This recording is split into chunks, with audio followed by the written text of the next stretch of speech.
What's up, deckheads? Welcome to the Two Dudes One Deck podcast and YouTube channel. I'm Corey, I'm one of the dudes, and today we're going to take a look at my Korvold Fae-Cursed King CEDH brew. Let's get right into it. This is the Korvold CEDH brew Grand Sacrifice.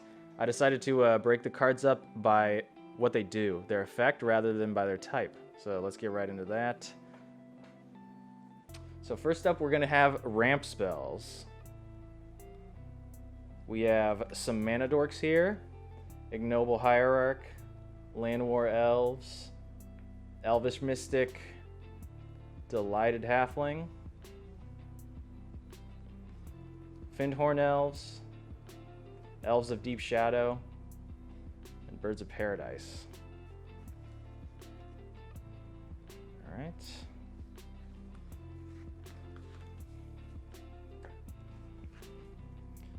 And then we have some fast mana artifacts. We've got Soul Ring, an awesome altar done by my friend John. Lotus Petal. Mana Vault. Mox Diamond. Mana Crypt.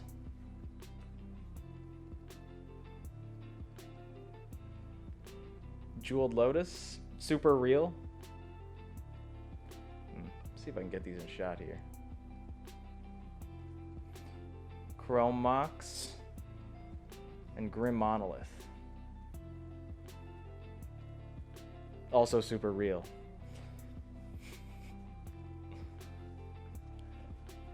Then I have some 2 mana ramp spells that are there to just smooth out my curve.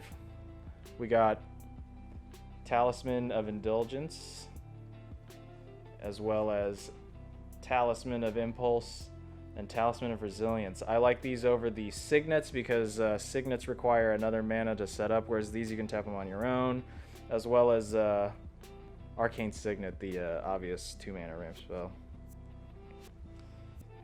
Okay. And then we have what I call Ritual mana, I suppose, although not both of them say Ritual.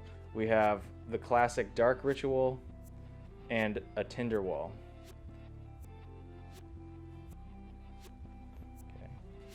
Next I have Land Ramp, Ancient Tomb, and Gaia's Cradle. As you can see, super real. They printed it in Lord of the Rings. You can get one for $5.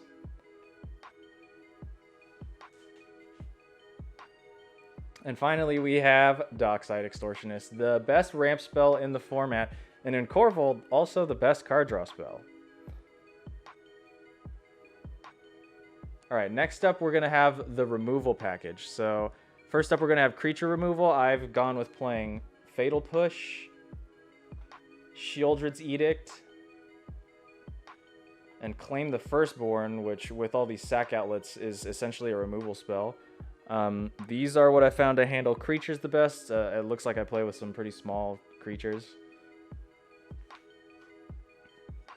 Alright, next we have Artifact and Enchantment Destruction. I have Boseiju Who Endures, Manglehorn, Force of Vigor. These will take artifacts and enchantments off the table, pesky cards.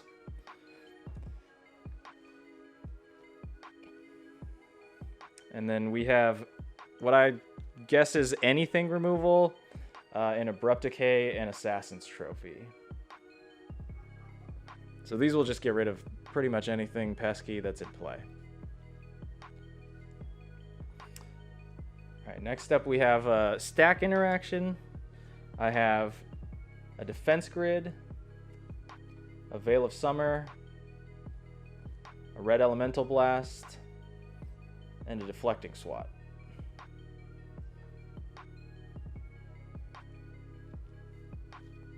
You know, I think that Jund is a little bit lacking in on the stack interaction, and most of it's not that good, so I just don't have that much of it in here. Might be wise of me to put a Pyroblast in here if I end up playing against a lot of blue. Alright. And then we have my board wipes. It's only Toxic Deluge for board wipes in here. Goes without saying, card is undercosted because some of the cost is life. And then finally, we have some personal favorites of mine. Strip Mine, and Wasteland. In this deck, they draw you a card and they get rid of things that I sometimes can't play against, like Tabernacle and a Bazaar Baghdad and cards like that. Opposing Gaia's Cradles.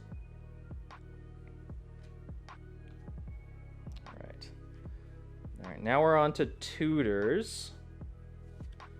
So I have the black Tutors that get anything. We'll start off with Entomb. Awesome birthday present from my friend Brody. Tainted Pact.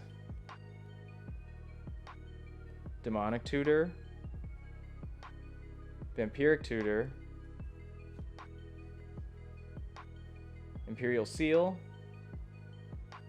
And a newer edition, Hoarding Broodlord. This card's awesome. Alright.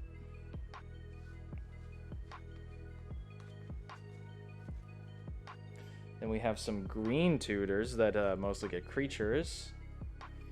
Got Finale of Devastation. Survival of the Fittest. Crop Rotation. And I put Eternal Witness in this pile because it helps you select cards, just in a different zone than your deck. Alright. Next up we have, what I guess the value generating cards, the synergy cards that I think work great with Korvold. So we have Gala Greeters. It's a new one I'm testing out. It's performed decently. Dark Confidant, a classic. Birthing Pod, one of my favorite cards ever, and a house in Korvold. It's just such a toolbox enabler. We have Saw in Half. This card's insane. It's won me a bunch of games. Necropotence. This card's insane. It's won me a bunch of games. Pitiless Plunderer, which combos with the Sac Outlets and Zombie Infestation, which you'll see in a second. Skull Clamp. And Duretti Ingenious Iconoclast. This card is a toolbox in and of itself. It gives me value and it also removes things that are causing me trouble. And we have two more in this section. Bitter Blossom, another favorite of mine, and Zombie Infestation. Alright. So next we have the Stax creatures. We have Orcish Bowmasters, one of the best new cards in the deck. Opposition Agent, to stop people from tutoring. And Douthie Voidwalker, to try and stop people from using their graveyard. And you could include Manglehorn in this pile as well from the removal section.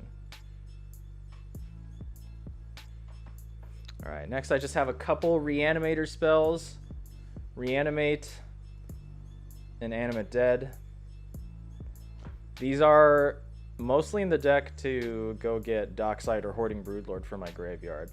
However, they happen to end up there.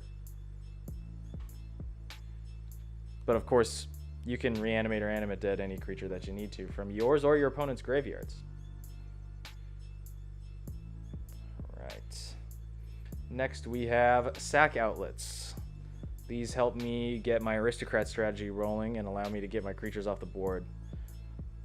We have Phyrexian Altar. Ashnod's Altar. My friend Alex gave me this one, it's super cool. Carrion Feeder. Viscera Seer. Woe Strider. Whoa. And Yawgmoth, they're in position.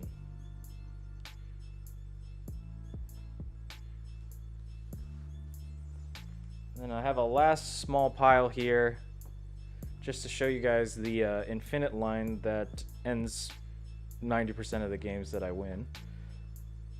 All right. So the main thing, the main 2-card combo that you're trying to get together in this deck is Food Chain and Squee the Immortal. Got Food Chain here, Squee the Immortal here. With these, you can make infinite mana to cast creature spells, and then you can cast Korvold or do infinite Squee sacrifices with Korvold out in order to draw your whole deck, and then you either need Perforos, God of the Forge, for when you infinitely cast Squee to do infinite damage, or you need a Sac Outlet in play, and you need either Mayhem Devil or Zulaport Cutthroat for infinite sacrifices of Squee.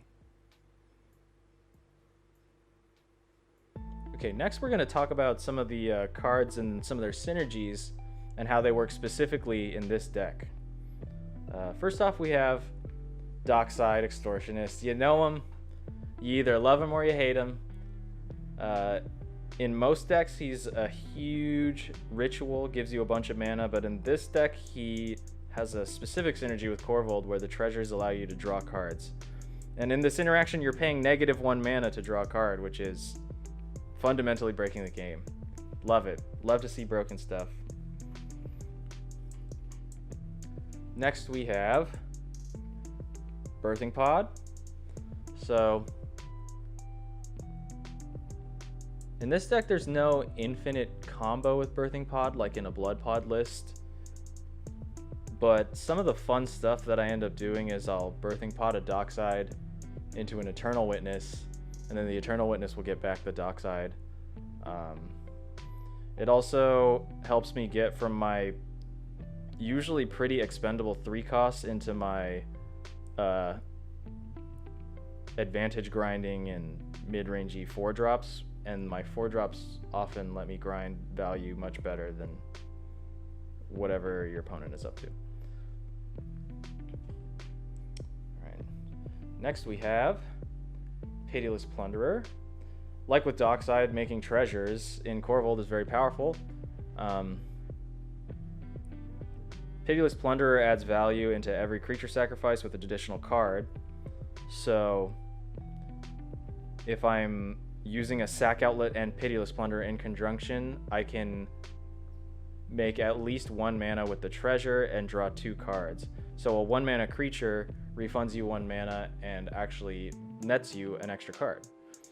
And something that comes up pretty often that people might not know about is with Pitiless Plunderer and Zombie Infestation and any Sac Outlet that is manaless and Korvold, you can discard 2 cards to make a zombie, and then you can sacrifice that zombie to draw a card with Korvold and to make a treasure. And when you sacrifice the treasure and draw your second card with Korvold, you are mana +1, mana positive, and card neutral. You discarded 2 cards and you drew 2 cards.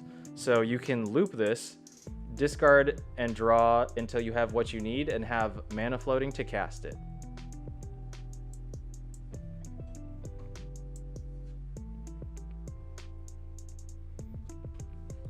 Alright, next we have Hoarding Broodlord here. I just wanted to talk a little bit about Hoarding Broodlord.